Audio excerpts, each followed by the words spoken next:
మనం విశ్వాసులుగా బ్రతకాలి. విశ్వాసాలను చూసినప్పుడట దేవుని సేవకుడు దేవుణ్ణి స్తుతించాలి. దేవుని సేవకునికి విశ్వాసాలను చూసినప్పుడు ఏం రావాలి అని అంటే, వాళ్ళలో ఉన్న విశ్వాసం గుర్తుకు రావాలి, వాళ్ళలో ఉన్న ప్రేమ గుర్తుకు రావాలి, వాళ్ళలో ఉన్న నిరీక్షణ గుర్తుకు రావాలి. వాటిని గుర్తుకు చేసుకోవాలి సేవకుడు.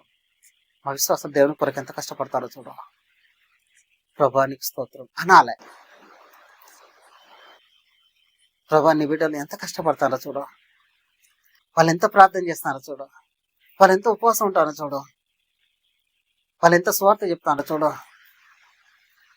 నీకు మహిమకరంగా వాళ్ళ జీవితాన్ని ఎట్లా మార్చుకుంటారో చూడ అని స్తుతించాలట సేవకుడు. విశ్వాసాల జీవితాన్ని గుర్తుకు చేసుకుంటూ, వాళ్ళ ప్రేమను, వాళ్ళ విశ్వాసాన్ని, వాళ్ళ నిరీక్షణను గుర్తుకు చేసుకుంటూ, వాళ్ళు పడుతున్న కష్టాన్ని గుర్తుకు చేసుకుంటూ, వాళ్ళ కొరకు ప్రార్థిస్తూ దేవుని స్తుతించాలట. స్తుతించాలంటే ఇప్పుడు విశ్వాసాలలో ఎన్ని గుణాలు ఉండాలి? 3. 1 విశ్వాసం ఉండాలి, 2 ప్రేమ ఉండాలి, 3 నిరీక్షణ ఉండాలి. విశ్వాసం ఉంటే విశ్వాసానికి తగిన పనులే ఉండాలి, అవిశ్వాసాల పనులు ఉండద్దు. 2 ప్రేమ ఉంటే నువ్వు ఎంతైనా కష్టపడతావు ప్రేమించిన వ్యక్తి కొరకు. దేవుని నువ్వు ప్రేమిస్తే దేవుని కొరకు ఎంతైనా కష్టపడతావు. 3 నిరీక్షణ. నిరీక్షణ ఉంటే ఓపిక కలిగి ఉంటావు. 4 దేవుని కొరకు నేను భరిస్తా అని భరిస్తావు. భరించే మనసు ఉంటుంది, ఆవేశపడి బజారికే మనసు ఉండదు.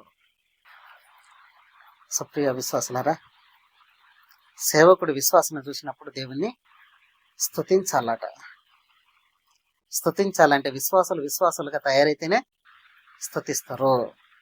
విశ్వాసులుగా తయారు కాకుండా పిశాసులుగా తయారైతే స్తుతించగలుగుతారా? బాధపడతారు. స్తుతించలేనప్పుడు ఏం చేస్తారు?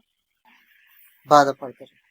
ఏంటి ప్రభా వీళ్ళని ఇట్లా చేసినావు, వీళ్ళు ఇట్లా బతుకుతారేంది, వీళ్ళు ఇట్లా తిరుగుతారేంది, వీళ్ళు ఇట్లా ఉన్నారేంది, వీళ్ళు ఇట్లా ప్రవర్తిస్తారేంది అని దేవుని దగ్గర సేవకుడు ఎంత బాధపడితే ఆ విశ్వాసికి అంత నష్టం. ఏ విశ్వాసి కొరకు సేవకుడు బాధపడతాడో ఆ విశ్వాసికి అంత నష్టం. సేవకుని ఎంత బాధ పెడితే వాళ్ళంతా నష్టపోతారు.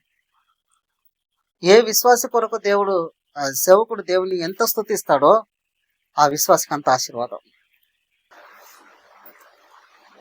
విశ్వాసాలను బట్టి సేవకుడు దేవుని స్తుతించాలంటే విశ్వాసాలలో సేవకునికి ఏం కనపడాలి? విశ్వాసం కనపడాలి, 2 ప్రేమ కనపడాలి, 3 నిరీక్షణ కనపడాలి. ఇవి కనపడినప్పుడు వీటిని మాటికి సేవకుడు గుర్తు చేసుకుంటూ దేవుని దగ్గర వాళ్ళ కొరకు ప్రార్థిస్తూ దేవుని స్తుతిస్తాడట. అప్పుడు విశ్వాసాలకు అది ఆశీర్వాదము. ఇలాంటి విశ్వాసాలుగా మనం తయారు కావాలని మనకు దేవుని వాక్యము తెలియజేస్తుంది. ఇలాంటి దేవుని బిడ్డలుగా మనం తయారు కావాలి, ఇలాంటి దేవుని పిల్లలుగా మనం బ్రతకాలి. అది మనకు ఆశీర్వాదం.